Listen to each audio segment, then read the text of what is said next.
দুই দলের আক্রমণ ভাগেই ছিলেন ৪ জন করে খেলোয়াড়। মুখোমুখি হয়েছিল বিশ্বের অন্যতম সেরা দুই ফরওয়ার্ড জুটিও। স্কোরলাইনে অবশ্য তার ছাপ খুব একটা বোঝা গেল না।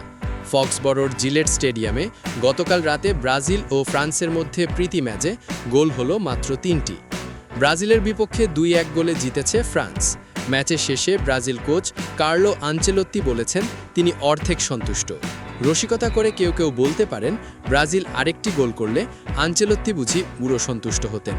না, মানে এক গোলে যেহেতু অর্ধেক সন্তুষ্ট, ২ গোলে তাহলে পুরো, আর ম্যাচটাও তাতে ড্র হতো। কিন্তু বাস্তবতা হলো সেটা হয়নি।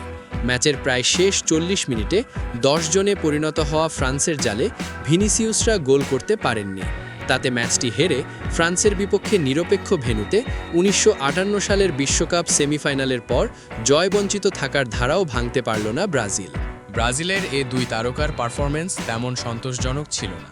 সাংবাদিকেরা এ নিয়ে প্রশ্ন তুললেও আনচেলোত্তি পাত্তা দেন। আমার চোখে অপূর্ণতা বলতে কিছু নেই। রাফিনিয়া ভালো খেলেছে, কিন্তু প্রথমার্ধের শেষ দিকে ওর কিছুটা সমস্যা হওয়ায় উঠিয়ে নিতে হয়েছে। সে সুযোগ তৈরি করেছে, বল ছাড়াও তার মুভমেন্ট ভালো ছিল। ভিনি সবসময় প্রতিপক্ষের জন্য বিপজ্জনক। সে গোল না পেলেও এমন একজন স্ট্রাইকার যে কোনো সময় গোল করতে পারে। দুজনের পারফরম্যান্সেই আমি সন্তুষ্ট।